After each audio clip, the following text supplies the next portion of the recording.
It is a bit smoky today. So right now we're just gonna take 45 minute to an hour drive to Kaslo, check it out for the day, come back and hopefully get the kayak back out on the water. And then we're leaving here tomorrow. So right now we're making the drive from New Denver to Kaslo. If you're coming to this area, most likely you're going to spend your time in Kaslo. The drive from New Denver is beautiful. If you had a motorcycle, this would totally want to be the route you want to take. It's super windy. It follows the creek the whole way there. Such a beautiful drive. You'll go through Retallick, and if you keep your eyes on the side of the road, you can still see some remains of some old mines. I'm definitely going to come back here and explore some more. So right here, this would be the turnoff that you go right to Sandon, and the house on top of the little hill there is for sale, believe it or not. So we're just continuing on. I'm just kind of showing you a brief of just how nice this drive is. In the wintertime, it might be a different story because it does close because of avalanches and everything else. So I guess you want to keep your eye out for that. Like I said, it's about 45 minutes to an hour. Take your time. There's things along the way you can stop and see. Now we're coming into Kaslo, and you're gonna come down this big hill. And I wonder if this hill's a lot of problems in the wintertime. I just picture a lot of people sliding down. They say the lake does not freeze, so I'm not sure if it really gets too cold in this area. But what I love about Kaslo is all the heritage buildings that are still around. And in this area, Kaslo is probably about the biggest town and offers the most that's happening. There's the Cusp as well. The Cusp I don't find as nice. Kaslo has more history. There's a lot more historical buildings. I guess Kaslo just has, to me anyways, a lot more charm to it. Because here's Main Street right here. You can see the lake. All of Main Street follows the lake up and down. Right now we're just going to turn left and we're going to head towards this little park where you can see all the boats and stuff. But you can see all the heritage buildings. There's some newer buildings too. That's the Kaslo Hotel on your right hand side that actually sits against the lake, which is really nice. And this other tall building, this blue building on the left here, is the meat market, and they're smoking meats when we're in town, and it smelled so good. So good. I mean, Kaslo, for the most part, has everything in town that you really need to survive if you lived in this area. You wouldn't really have to leave town that much. So we're just going down to this park now. And I just want to show MJ this because it's got all these docks and where people have their boats. And I just think that the view from this bay is just really amazing.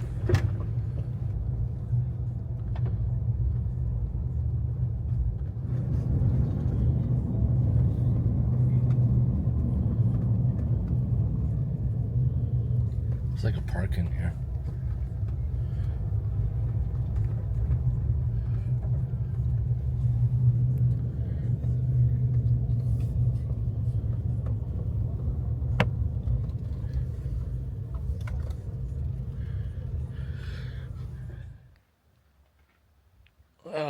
Just made the Kaslo. Just come down to the waterfront here. All the sailboats, houseboats. That's pretty cool. Yeah, we made the drive here. It's about 45 minutes to an hour. Super windy road. If you had a motorcycle, this would be the road you want to be on. I wish there was a little bit less smoke, but there's a big forest fire going on towards Vancouver, and I'm pretty sure that's where all this is coming in from. But I haven't been to Kaslo in like 10 years, and it is beautiful. I think this would be the place to go. Yeah, that one guy's got a ton of solar panels on his houseboat there.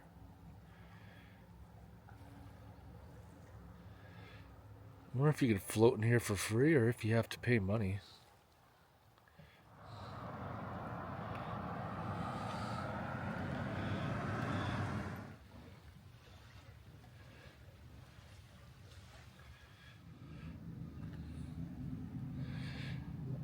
I'm just gonna wait for this to open and then take a tour, walk around downtown. So this is the SS Moyie, which is the oldest sternwheeler in the world, and it's well worth checking out. This is the kind of things that I love seeing. The bottom was all for storing goods and carrying things, wildlife, livestock. And they just kind of have it set up here. All the different like little rooms and stuff. Vehicle on there. It's so cool to check out how the technology was way back in the day. Everything was powered by steam and coal, and you can see the engines right there, one on each side. You got a generator in the middle. Those must have created a lot of heat in the day. It'd be so cool just to hear that thing work. And there's the generator, steam powered generator. Be powered off of a belt. The engineer station, mechanic station. Some of the primitive tools that they used then.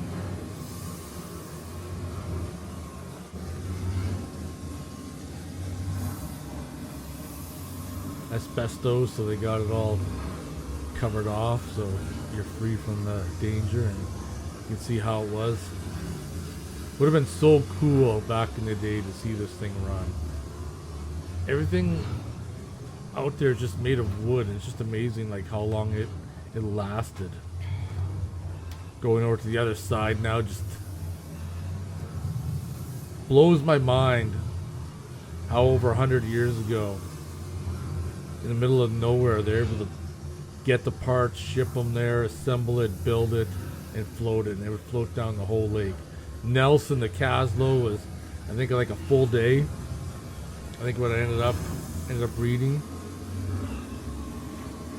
Some trap doors in the floor. I'm not sure where those went. And there it is. I thought maybe the generator was powered by belt, but it looks like there's steam running down to it, so I stand corrected.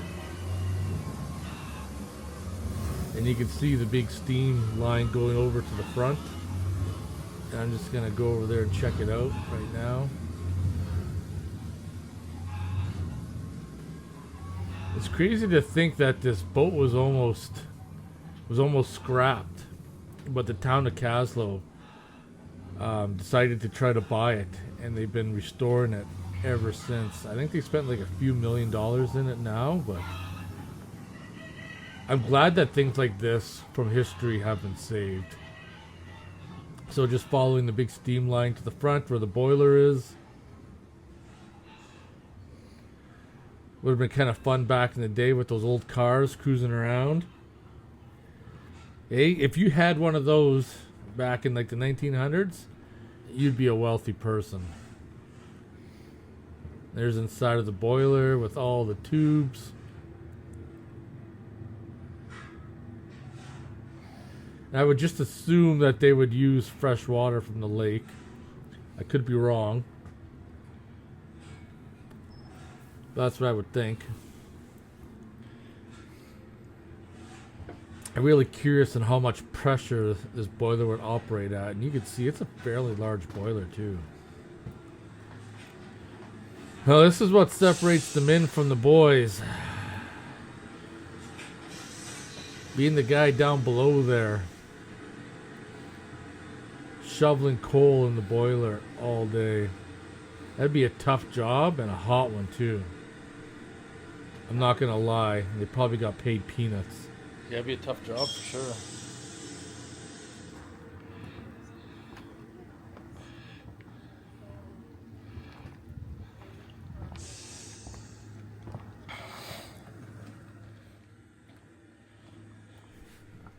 Now we're going up above where all the people are, and believe it or not, the women and the men were separated on the boat. So the men were at the front of the boat, and the women were at the back of the boat. And this is where the men would hang out and do their gambling and drinking, smoking cigars, or who knows what else.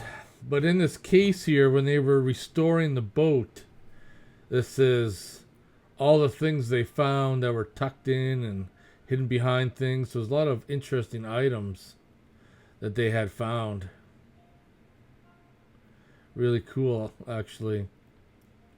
Especially like the old coins and stuff, some comics, pocket knives, all sorts of things. Find that fascinating. Got some spittoons on the bottom there. Not a lot of comfort for the men.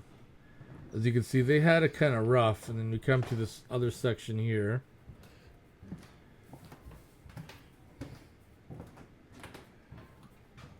And this would probably be the bar. You can see the liquor bottles and stuff. And then place for them to gamble and bathroom and such. A little bit of storage for luggage. I just think, like, back in the day, making a trip on this boat would have been such an amazing adventure.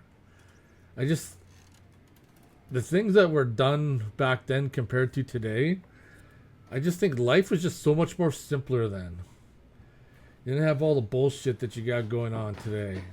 That's why I say I should have been born like 150 years ago, because I just feel like this is the time period that I should have been in. And there's more bathrooms. And there's also a place on the boat that you could eat. I'm just kind of documenting everything. I'm not sure if the furniture was part of the boat or not, or if they added it. So this dining room section and stuff, I'm not sure if it was a shared area or not. You can see Buddy right there cooking up some food. And then the women were here in the front.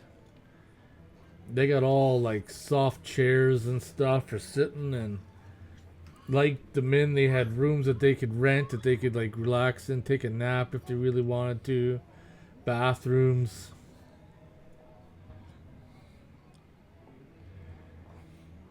But the women definitely had a lot more comfort than what the men did, for sure. They could all sit on the chairs and gossip. And then go out back. And have a look around. And I'm not sure. I should have actually looked if you could walk around the boat or not. I didn't bother to check it out. If I see an outside picture of the boat, I'll check it and see.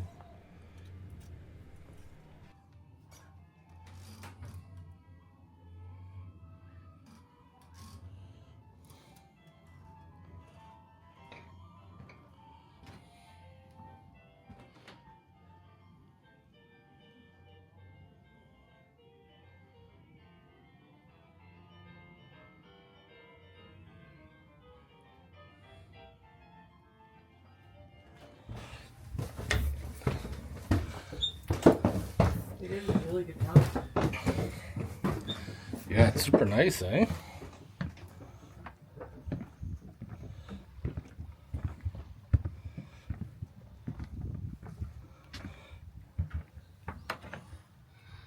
This must have been where the captain slept.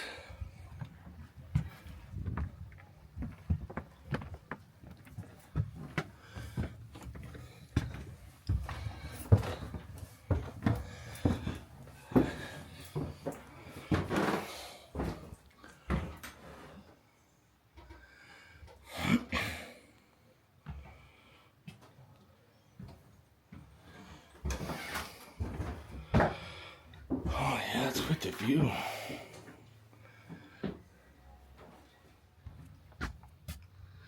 This is so awesome. Too bad there wasn't something like this today. You'd hop on, like from Nelson, come up here to Kaslo, spend a night, go back, cruising the lake. That'd be insane.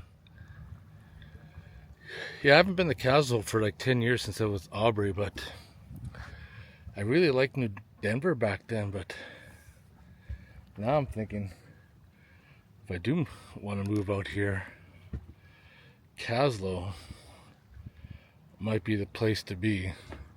There's more things going on here. It's got more character here.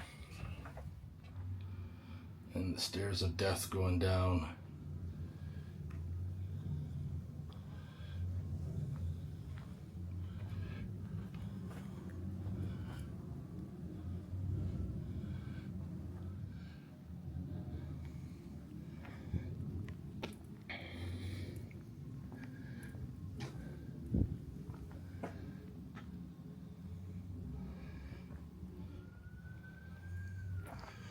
The miner's cabin.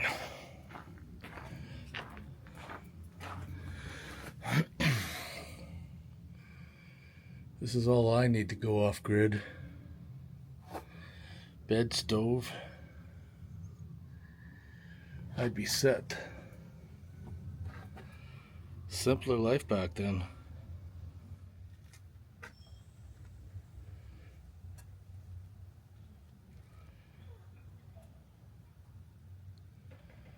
What's this? Come live here. You could donate your time to the ghost town to do the generation plant stuff. Your YouTube videos. Yeah, I think it'd be awesome here.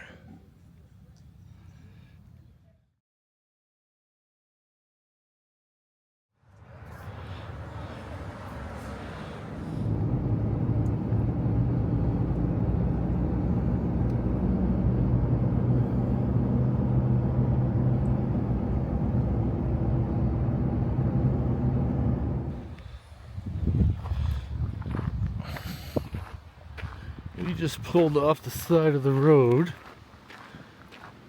Have you seen this coming up?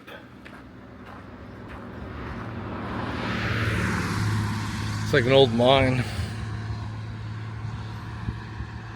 See the old workings? There must have been like a tram car system like there for coming from the top.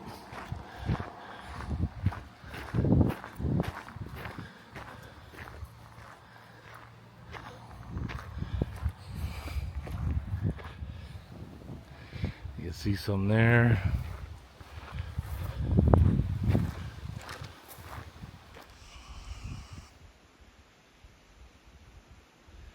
So I use my iPhone where I can zoom in a little bit of the old workings. So many silver mines in this area. So this is it.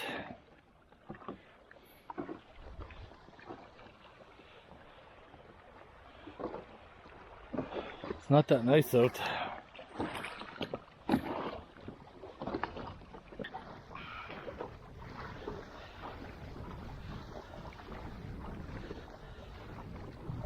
Going for my last little kayak. It's pretty choppy today. And it's kind of windy.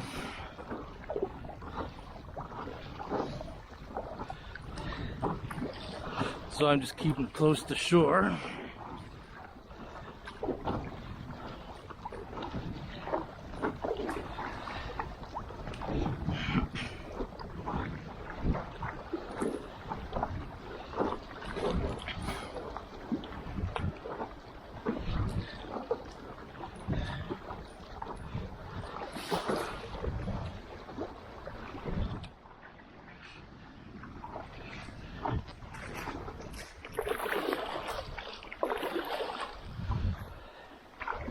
Myself turned around.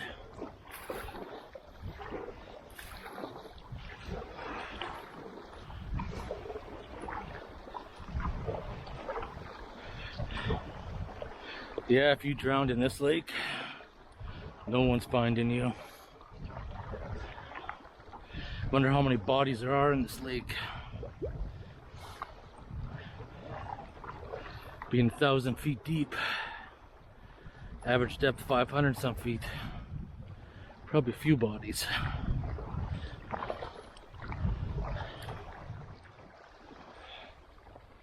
I think it's time to put it away, unfortunately.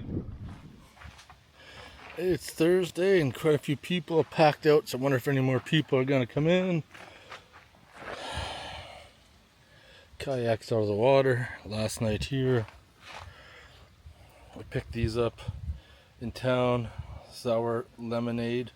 Gonna try that out, smoke a cigar, listen to some podcasts. I think next time, definitely gonna look at staying in Kaslo. I think that's the way to go. So how I see it, unless somebody can prove me wrong, in this area, the biggest center is probably Nelson, which is about an hour away. Kaslo is fairly decent size, and you got in the cusp are Revelstoke, but directly in the valley. It's either in the cusp or Kaslo is your larger choices. New Denver here, it's pretty small, not much going on. I really like this town, but I think if you want to be able to do things, I think Kaslo has a lot more to offer. Silverton's even smaller than this. The views of this lake are pretty epic, but then again, so is it from Kaslo.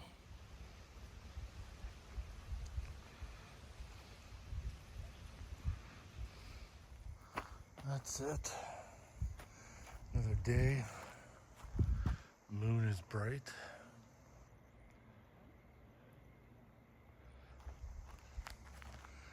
Smoke is rolling in. Super nice time in Kaslo, and tomorrow we're leaving this place. So talk to you guys tomorrow.